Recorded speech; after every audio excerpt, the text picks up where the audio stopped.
Welcome back to എഡ്യൂവാലെ 2.0. +2 ഇക്കണോമിക്സിലെ short mark questions ഒരു 10 എണ്ണമാണ് ഈ വീഡിയോയിൽ പറയുന്നത്. 10 ഷോർട്ട് മാർക്ക് എന്ന് പറയുമ്പോൾ ഇതിൽ പ്രോബ്ലംസ് ഇല്ല, അതുപോലെ തന്നെ കർവുകളില്ല, കർവുകൾ അധികം പഠിക്കേണ്ടതായിട്ടുള്ളതില്ല. അതുപോലെ only theory questions, only theory. നിങ്ങൾക്ക് കർവ് അറിയില്ല, പ്രോബ്ലംസ് അറിയില്ല, അപ്പോൾ തിയറി ക്വസ്റ്റ്യൻസ് മാത്രം പഠിക്കേണ്ട ഒരു 10 ചോദ്യങ്ങളാണ് ഈ ഒരു വീഡിയോയിൽ നമ്മൾ പറയുന്നത്. ഈ 10 ചോദ്യങ്ങൾ എങ്ങനെ വന്നാലും നിങ്ങൾ ആ തിയറി മാത്രം എഴുതിയാൽ മതി. അത് ഷോർട്ട് മാർക്ക് ക്വസ്റ്റ്യൻസ് എന്ന് പറയുമ്പോൾ 3, 4, 5 3 മാർക്കിനും അതുപോലെ തന്നെ 4, 5 ഏത് മാർക്കിന് വേണമെങ്കിലും ചോദിക്കാം. 8 മാർക്കിലേക്ക് അങ്ങനെ പോവാറില്ല ഈ 10 ചോദ്യങ്ങൾ, അതേപോലെ 2 മാർക്കിലേക്കും അങ്ങനെ പോവാറില്ല.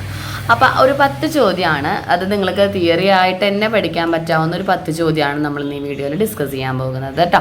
ആ 10 ചോദ്യങ്ങൾ മാത്രമേ മിസ് ഇതിൽ പറയുന്നുള്ളൂ. നിങ്ങൾക്കത് വേണമെങ്കിൽ എക്സ്പ്ലനേഷൻ നമ്മൾ പറഞ്ഞു തരുന്നുണ്ട്, നിങ്ങൾക്കത് എക്സ്പ്ലെയിൻ ചെയ്തിട്ട് പഠിക്കാം. ഓക്കെ, അപ്പോൾ നമുക്ക് വീഡിയോയിലേക്ക് കിടക്കാം. ആദ്യമായിട്ട് തന്നെ നമ്മൾ ചാപ്റ്റർ വൈസ് ഓർഡറിലൊന്നും അല്ല എഴുതിയിരിക്കുന്നത് കേട്ടോ. ഫസ്റ്റ് നിങ്ങൾ പഠിക്കേണ്ടത് factors affecting demand of A commodity.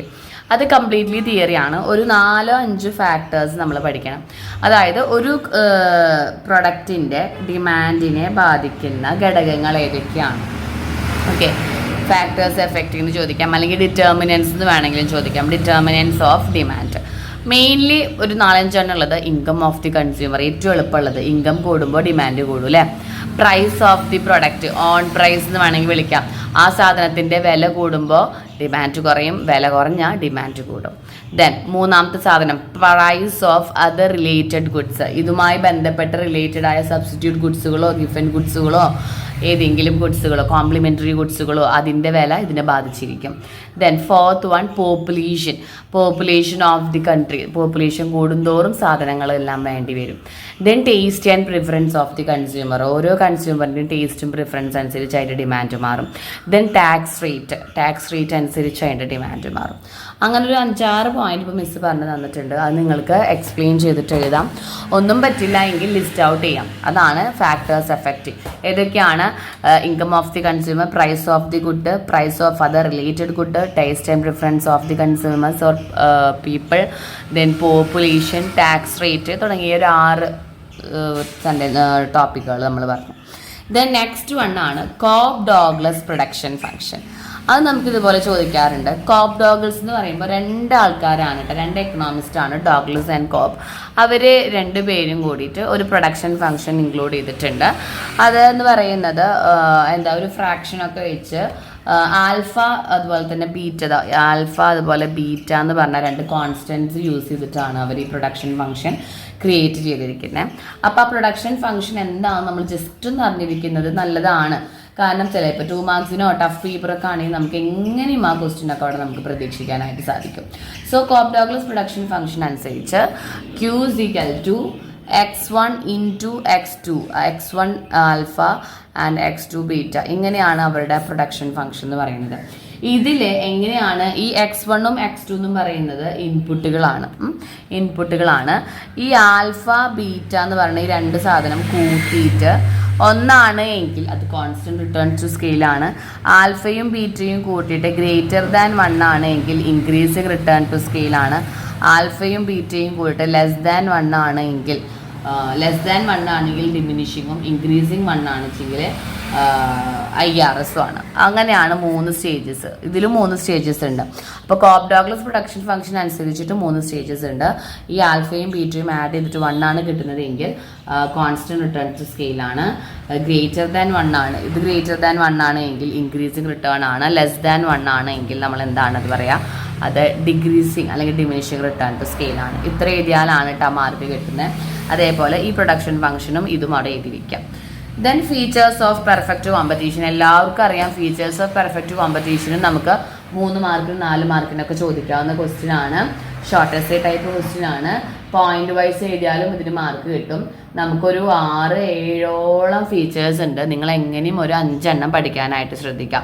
Large number of buyers and sellers ആണ്, പെർഫെക്റ്റ് മൊബിലിറ്റി ഉണ്ട്, perfect knowledge about the market ആണ്, free entry and exit of firms ആണ്, ഹോമോജീനിയസ് പ്രൊഡക്റ്റ് ആണ്, സെല്ലിംഗ് കോസ്റ്റ് ഇല്ല, ട്രാൻസ്പോർട്ടേഷൻ കോസ്റ്റ് ഇല്ല, ഓരോ ഫേമും price ടേക്കറാണ്. അങ്ങനെ തുടങ്ങിയിട്ട് ഒരു 7 പോയിന്റാണ് മിസ് പറഞ്ഞത്. അത് 7 പോയിന്റ് 5 എണ്ണം എങ്ങനെ എഴുതി വെക്കുക, എളുപ്പമുള്ളത് കേട്ടോ. ഓക്കെ. ദെൻ പിന്നീടാണ് എമർജൻസ് ഓഫ് മാക്രോ എക്കണോമിക്സ്. നമുക്ക് ഇതേപോലെ 4 മാർക്കിനൊക്കെ ചോദിക്കാറാണ് എമർജൻസ് ഓഫ് മാക്രോ എക്കണോമിക്സ്. അപ്പോൾ മാക്രോ എക്കണോമിക്സ് എന്ന് പറഞ്ഞ ബ്രാഞ്ച് ആദ്യം ഉണ്ടായിരുന്നില്ല, ആദ്യം ക്ലാസിക്കൽ തിങ്കേഴ്സ് ആയിരുന്നു. പക്ഷേ എന്താണ് 1929 ആ കാലഘട്ടത്തിൽ നമുക്കൊരു വലിയൊരു ക്രൈസിസ് വന്നു. അത് ഡെവലപ്ഡ് കൺട്രീസിനൊക്കെ നന്നായി ബാധിച്ചു. അതായത് പ്രൈസ് കൂടി, ഡിമാൻഡ് കുറഞ്ഞു, പിന്നെ മാർക്കറ്റിൽ സപ്ലൈകൾ പ്രശ്നമായി, എംപ്ലോയ്മെൻറ്റ് ഇല്ലാതായി, അൺഎംപ്ലോയ്മെൻറ്റ് ഇൻക്രീസ് ആയി, അതേപോലെ ബാങ്ക് റേറ്റുകളും ബാങ്കുകളെല്ലാം തകർന്നു പോയി. അപ്പോൾ നല്ല രീതിയിൽ ആ ഗ്രേറ്റ് ക്രൈസിസ് അല്ലെങ്കിൽ ഡിപ്രഷൻ എന്ന് വേണമെങ്കിൽ പറയാം, ഗ്രേറ്റ് ഡിപ്രഷൻ 1929 വന്നപ്പോൾ എല്ലാ ക്ലാസിക്കൽ തിങ്കേഴ്സിൽ നിന്നും മാറി ചിന്തിച്ച ഒരാളെന്ന് പറയുന്നത് JM കീനസ് ആയിരുന്നു. JM കീനസ് അദ്ദേഹത്തിൻ്റെ ഒരു ബുക്ക് ഉണ്ടായിരുന്നു, general theory of course of health of nation ഒരു ബുക്ക് ഉണ്ടായിരുന്നു. ആ ബുക്കിലാണ് മാക്രോ എക്കണോമിക്സിനെ കുറിച്ചിട്ടുള്ള ബ്രാഞ്ച് ഉരുത്തിരിഞ്ഞ് വന്നത്.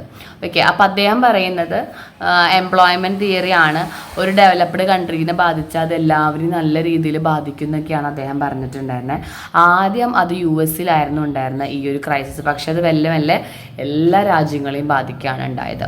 അപ്പോൾ അതിന് ശേഷമാണ് JM കീനസ് എഴുതിയ ഈ ബുക്കിന് ശേഷം 1930 സംതിങ്ങിലാണെന്ന് തോന്നുന്നു അതിൻ്റെ പബ്ലിക്കേഷൻ. അതിന് ശേഷമാണ് മാക്രോ എക്കണോമിക്സ് എന്ന് പറഞ്ഞ സെപ്പറേറ്റ് ബ്രാഞ്ചും സ്റ്റഡിയും ഒക്കെ ഉണ്ടായത്. ഓക്കെ.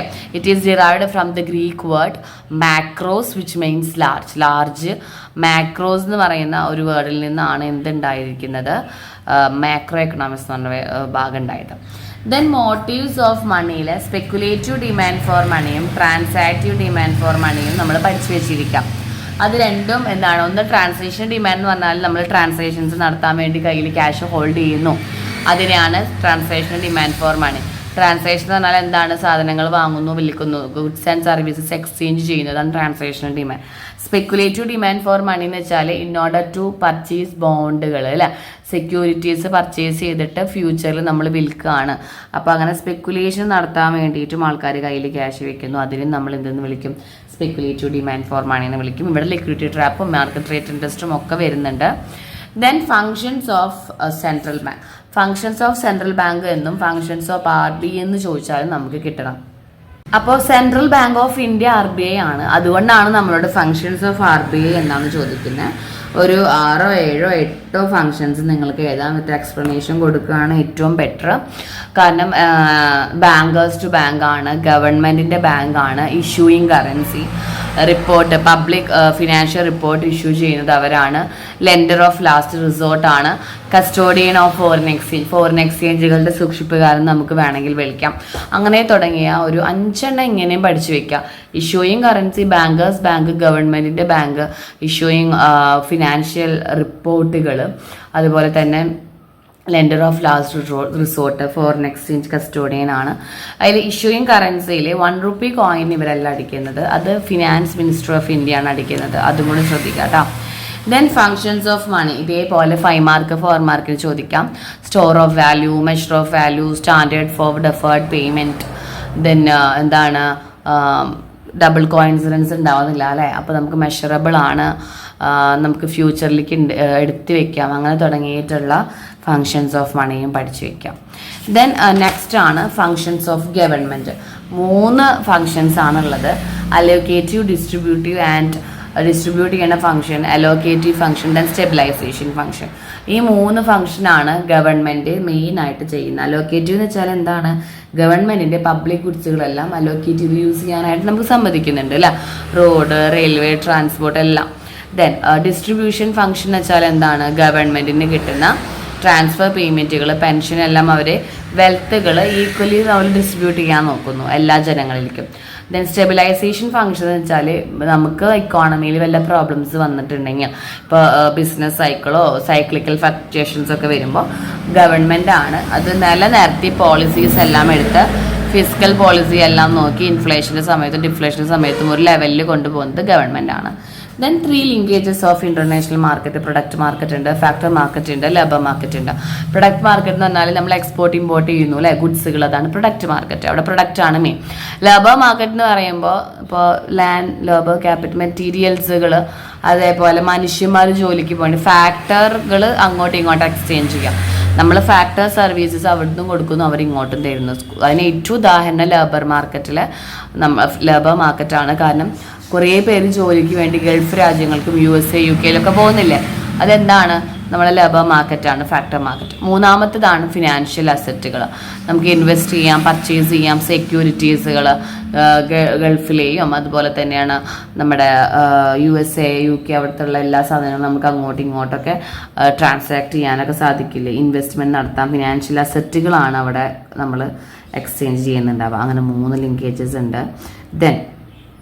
പിന്നീട് നെക്സ്റ്റ് ആണ് എന്താ, methods of determining exchange rate system. 3 രീതിയിൽ നമുക്ക് എക്സ്ചേഞ്ച് റേറ്റ് കണ്ടുപിടിക്കാം. ഫിക്സഡ്, ഫ്ലെക്സിബിൾ, ഇതിൻ്റെ രണ്ടിൻ്റെയും കൂടിയിട്ട് മിക്സ് ചെയ്തിട്ടുള്ള ഒരു floating, manager floating exchange rate system. 3ലും 3 രീതിയിലാണ്. ഫിക്സഡിൽ മാർക്കറ്റ് ഡിമാൻഡ് സപ്ലൈ അനുസരിച്ച്, ഫ്ലെക്സിബിൾ ഫിക്സഡിൽ നമ്മുടെ RBIയോ ഗവൺമെൻറ്റോ ഇടപെട്ടിട്ട് തീരുമാനം എടുക്കുന്നു. ഇതിൻ്റെ രണ്ടിൻ്റെയും മിക്സ്ഡറാണ് മാനേജർ ഫ്ലോട്ടിങ്ങിൽ ഉണ്ടാവുക. അപ്പോൾ അത് 3ഉം ജസ്റ്റ് ഒന്ന് അറിഞ്ഞിരിക്കാം. അപ്പോൾ ഇത്രയാണ് നിങ്ങൾ മെയിൻലി ഫോർ ഒരു തിയറി ക്വസ്റ്റ്യൻ ആയിട്ട് പഠിക്കേണ്ട ഒരു 10 ഇമ്പോർട്ടൻറ്റ് ക്വസ്റ്റ്യൻസ്. അപ്പോൾ വീഡിയോ നിങ്ങൾക്ക് ഹെൽപ്ഫുൾ ആയെന്ന് വിചാരിക്കുന്നു. ഈ 10 ഇമ്പോർട്ടൻറ്റ് ക്വസ്റ്റ്യൻസ് എനിക്കറിയില്ലേ നോക്കാം, നിങ്ങൾക്കത് ഹെൽപ്ഫുൾ ആവില്ലേ നോക്കാം. ഇനി നമ്മൾ 2 വീഡിയോ ഓൺ ഗോയിങ് ആണ്. ഫസ്റ്റ് വൺ ഡിഫറൻസസ്, നമ്മൾ ഇക്കണോമിക്സിൽ പഠിക്കേണ്ട important differences. Then second one 1 mark questions of previous year question paper. Previous year question പേപ്പറിൽ 1 മാർക്ക് ക്വസ്റ്റ്യൻസ്. അതായത് 2 വീഡിയോ നമുക്ക് പെൻഡിങ് ആണ്. നമുക്കത് കണ്ടിന്യൂസ് ആയിട്ട് 2 വീഡിയോസ് വരും. സോ എവ്രി വൺ പ്ലീസ് എന്ത് ചെയ്യുക, ടൈം വേസ്റ്റ് ചെയ്യാതെ പഠിക്കുക. ലാസ്റ്റ് എക്സാം ആണ്, നല്ല രീതിയിൽ പഠിക്കാൻ ശ്രദ്ധിക്കുക. നമുക്ക് എങ്ങനെയും മോഡൽ എക്സാം ക്വസ്റ്റ്യൻ പേപ്പർ കുറച്ച് ടഫായിരുന്നു. അപ്പോൾ നമുക്ക് ഫൈനൽ എക്സാം എളുപ്പമാവുമെന്ന് വിചാരിച്ചിട്ട് നല്ല പോലെ പഠിക്കാനായിട്ട് ശ്രദ്ധിക്കാം. Okay dear student, video helpful ആയെങ്കിൽ നിങ്ങൾ ഫ്രണ്ട്സിനൊക്കെ ഒന്ന് അയച്ചു കൊടുക്കാനായിട്ട് ശ്രദ്ധിക്കുക. Okay, thank you.